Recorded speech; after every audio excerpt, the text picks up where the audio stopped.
What is up, YouTube? This is Mr. Classified with another YouTube video. Now, first of all, today I'm going to go ahead and tell you guys, yes, as you can tell, I'm using the AT2020, which is a microphone that I have bought. And boughten's probably not a real word, but who cares?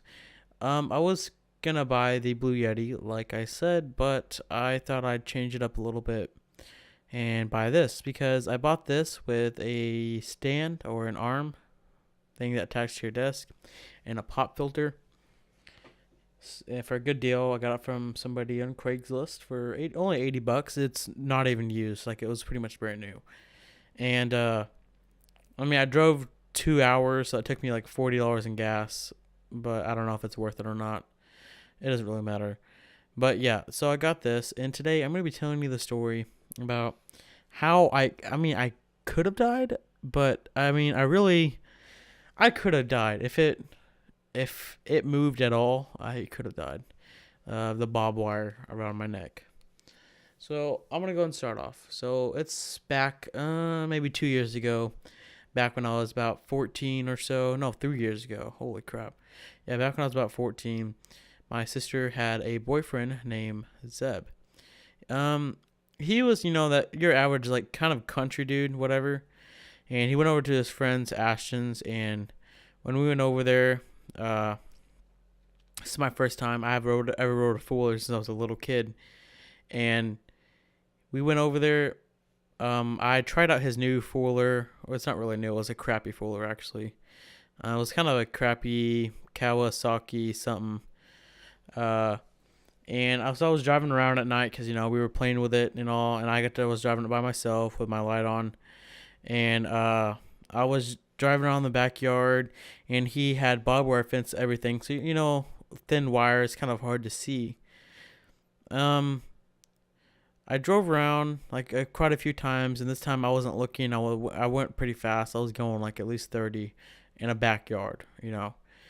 And I went straight. Like, I drove straight into the barbed wire fence. By the time I saw it, I just knew my life kind of flashed before my eyes because if well, kind of like in what's it called, Vietnam, people would use fullers and stuff like that, and they'd put wire out. So if you're driving a fuller real fast, it'd cut you in half. Not even kidding. So this right here, I got lucky. There was four wires.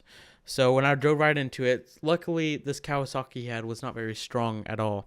It was not. I mean, it was fast, definitely, but if it was like his bigger one, this $2,400 one, that thing would have plowed through it, and I would have probably been in big trouble, if not like dead.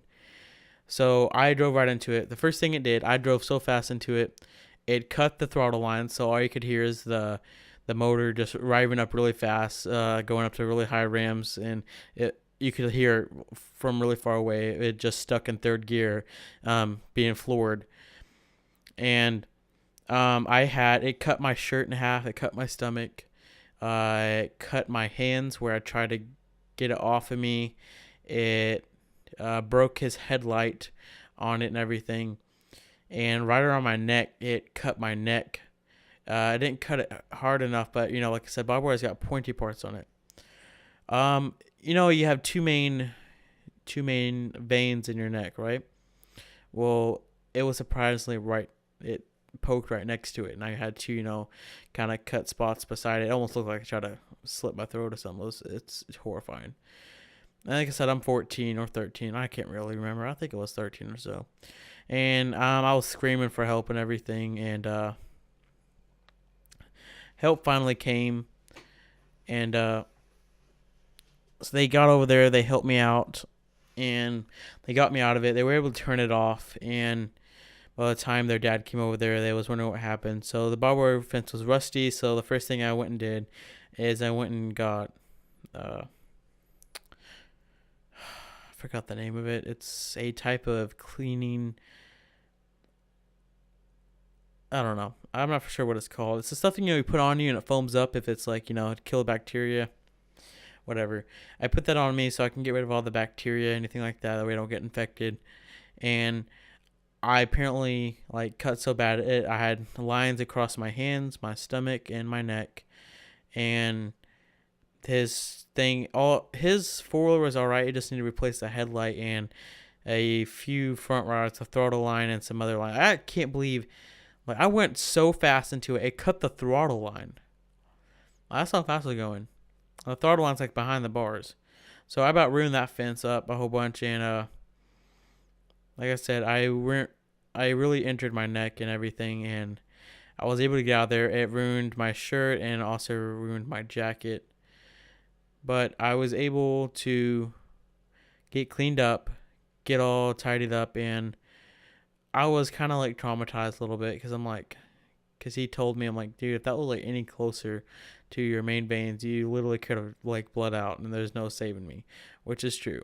It's just like in the movies. When they cut you there, and you die. You can't stop your main veins, or whatever you call them. I'm not no, doctor or whatever, but so that's what happened. The next couple of days I went to school. I had cuts all over my neck, and everyone kept asking what happened. Like, are you okay?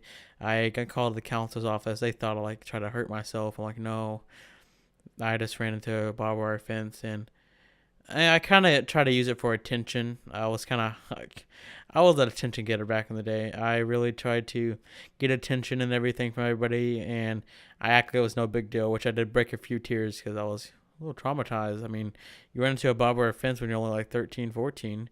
I mean, you guys might have been manlier than me, but like to me, that was traumatizing. So, whatever.